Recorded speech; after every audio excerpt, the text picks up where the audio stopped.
So, Cindy, tell me a little bit about this new show of yours. I'm so excited about it. Congratulations. Thank you so much. Yeah, I'm really excited too. It's called When Hope Calls.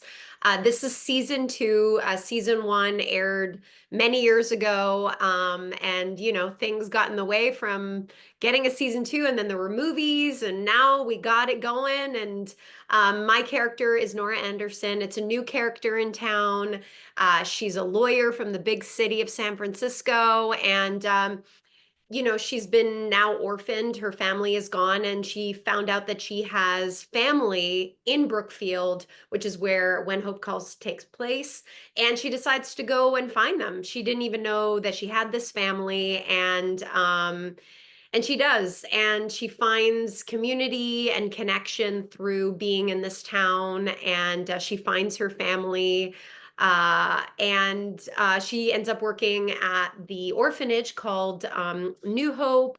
And then, of course, meets, the new Mountie in town, Mountie Fletcher, who is played by the amazing Chris Russell, who's, a buddy of mine. And it's amazing because we've actually worked together on four movies before this, which is unbelievable. And we didn't even know that we were both up for the show, which is like pure magic. But yeah, it's a really beautiful show that showcases, first of all, the 1920s in rural America. So that's really cool. You get to see a town where there's no electricity and no telephone, and it's all telegram and horse-drawn carriage, and where people had to come together to basically survive and get by and be there for one another. And there's like fun things like the town gossip and the baker and the nurse in town, and it's just like those things that I feel sometimes some of us can kind of miss about like community back then. And it's really nice to play a character in 1920 who is a lawyer, which is kind of a big deal, and to be able to exercise that. And yeah, it's just a really beautiful, family friendly show. And there's action and there's comedy and there's horses and a donkey and there's kids and romance. And most of all, like in the title, there's hope, which I think we could all use a little bit more of these days. So uh Oh, absolutely. yeah. Nice. And how did you prepare for this role, especially since it does take place in the 20s, like you said? Yeah. So of course, doing research on just the time and what it would have been like to have lived during that time, and from little things like how to walk, how to sit, having etiquette when you're having, tea at a table. Like, what was that like? Because I feel like, nowadays there's a lot more freedom in all of that, of course. And little things like sometimes Nora runs into Mountie Michael, and like what would that have been like to have two, like a man and a woman, bump into each other at a time where like being physical with one another was like not really done in an outwardly way in public. So it's really like finite things like that.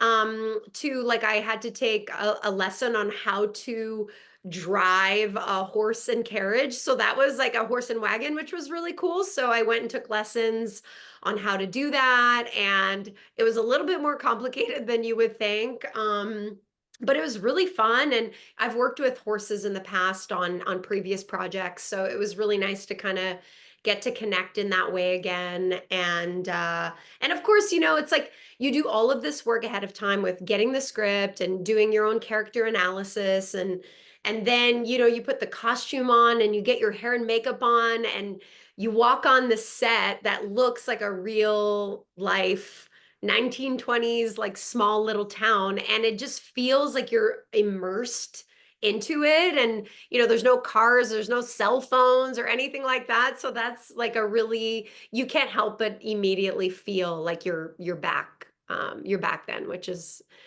kind of makes the imagination go a little bit more wild, more freely.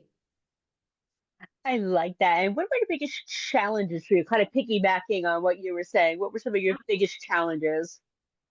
Um, I would say some of the challenges, well, so in the show, we like I mentioned, we have animals. We also have many child actors, which are so lovely and so cute and sweet and like so talented.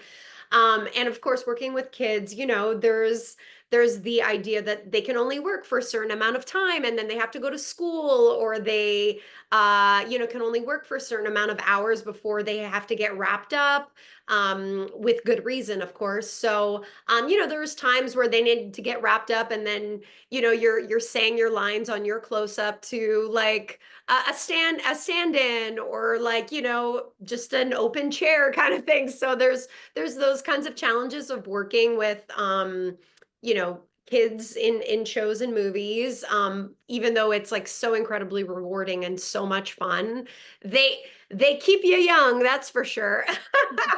But I would also say, working with animals, we have an episode where we worked with a foal, so a baby horse, which was like the cutest thing on earth.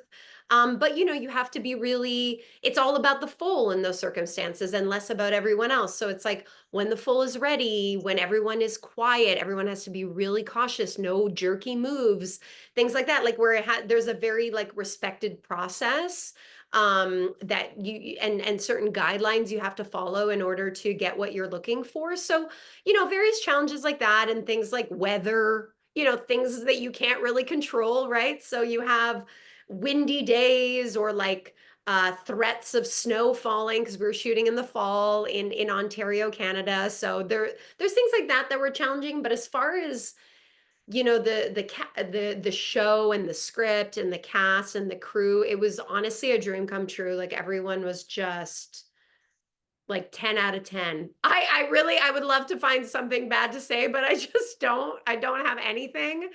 It was truly such a wonderful experience, and we had so much fun, and I was really sad to when we wrapped the season. Nice. And without giving too much away, what's one scene you're most looking forward to everybody seeing? Ooh. Um,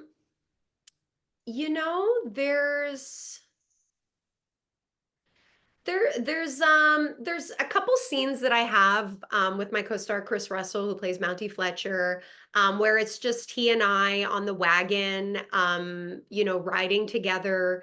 And there's a really lovely energy between the two characters where they have a really good banter, and they kind of like have like they can't the energy of like they can't stand each other, but they also like can't stand not being together kind of energy, where it's like a back and forth where they finally met their match. It's like a ping pong, like, she says something and he says something right back, and then she whips it back at him, and then he gets. So I really love those kinds of scenes where you really see the characters be challenged by one another. And, because Chris and I have such great history together, it was a lot of fun to get to do those scenes. And also there's something fun about, because I was the one driving the wagon in those scenes while we're talking. So it's like you're chewing gum and walking at the same time, and so it feels like you're not really thinking about what you're doing, and so you're really present in the moment. And I always really love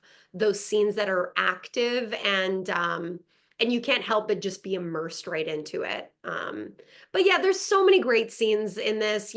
All the scenes with the kids are just so fun, because the kids say the darndest things, and every time they say something, it's like the first time they've ever said it. It's fresh, it's fun. And then of course working with the animals, like I just love them so much. And we have a dog in the show too. So yeah, a lot of wonderful things to look forward to.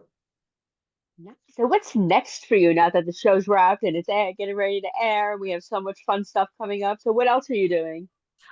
Yeah, right now, I mean, fingers crossed that we get picked up for another season. And in the meantime, yeah, I've just been kind of working on my own projects behind the scenes, um, with wanting to produce projects and getting, writing projects and getting projects picked up behind the scenes. So that's kind of where my focus has been, as well as acting. So yeah, that's pretty much what I've been up to, other than my own, walking my dog and going to Pilates class and the things we all do in our everyday lives. Nice. What kind of doggy do you have? I have a little Chihuahua mix. She's a rescue. Look, she's just right here. Hi, She's just baby. What's her name? this. Her name is Susie. Hi, Susie. And I see you have a corgi pillow there. Is Yeah, that a this corgi? is this is her actually. It's like a little Oh, nice. pillow that my mom had made for her for Christmas. And yeah, we rescued Susie 3.5 years ago from a local rescue here in Los Angeles. And yeah, she's just been the greatest gift in our lives. Nice. All my animals are rescued too, so and they all have pop culture names. Yeah, yeah, yeah. They do. Yeah. That's awesome. Yep, the cats are Buffy McNabb, Benson, and Dobson, but we call him Dobby for short. And the dogs are Opal, Linus, and Sophie. Oh my gosh, that's amazing. Also, like, what a dream to have all these animals. That's incredible. You got your And they hands all get full along. Yes. and they all get along. That's Yes. great. They got the pack going and they're, keeping each other company. And I'm sure that when you leave your home, you can't help but know that they're, taking care of each other or maybe they're all in their corners. I don't know. No, they get along. They get along. They're all perfect. So, Awesome. and what do I like asking people I interviews? Tell me a fun fact about yourself. Ooh, a fun fact. Well, I am fluent in French. So French was actually Nice. my first language growing up, being from Montreal, Canada. And another fun fact is wow. Well, I love cooking and I love organizing. Nice. I I, like it. if I wasn't an actor, I'd probably be a professional organizer. Yeah, that's a real love and passion of mine. Nice. And speaking of cooking, what's your signature dish? Ooh, I'd probably say lasagna. Mine Yeah. too. Uh, yours too, really? Yes, Oh, yeah. that's crazy. It's just like comfort food. I love making my sauce from scratch. And actually, my next feat will be how to make noodles from scratch. Like that. That would be the next thing. But yeah, I just, who doesn't love cheese, carbs, and sauce? Like, I mean, it's Exactly, yeah. maybe some garlic bread on the side or Yes. something. Yeah, yeah. I love it. I love it. And since we're TV side too, what are you watching these days? Ooh, we're midway through the season of Paradise right now, which we're really enjoying. And I also really love the show Nobody Wants This, which I feel a lot of people were big fans of. And yeah, I'm a big like 80s, 90s kid. Like I just love those movies and I could just watch them on repeat. So many of the shows and movies from that era just bring me back. So I really love like rewatching a lot, which is nice. I do the same thing. I get stuck. I'm like, you better time watch the same five things over and over again. And Right? I'm like, I know. yes, Yeah, I love to do that when I'm on the plane too. There'll be all these new movies, and I'm like, nah, I'm going to Old Faithful, watch like Groundhog Day or like Back to the Future or something. exactly. That's the way to do it. And where can we follow you on social media so you can continue to follow this amazing career of yours? Oh, thanks. Yeah, I am on Instagram at Cindy_Busby. I also have a YouTube page, the Cindy Busby, and I also have a fan page on Facebook too. Beautiful. Well, Cindy, it's been a pleasure speaking to you. Yeah, so Thank you nice so meeting much. you. Thank you. Likewise, let's do this again soon. Yes. Absolutely. I would love that. Thanks, All Sammy. right. Bye. Bye. Thank you.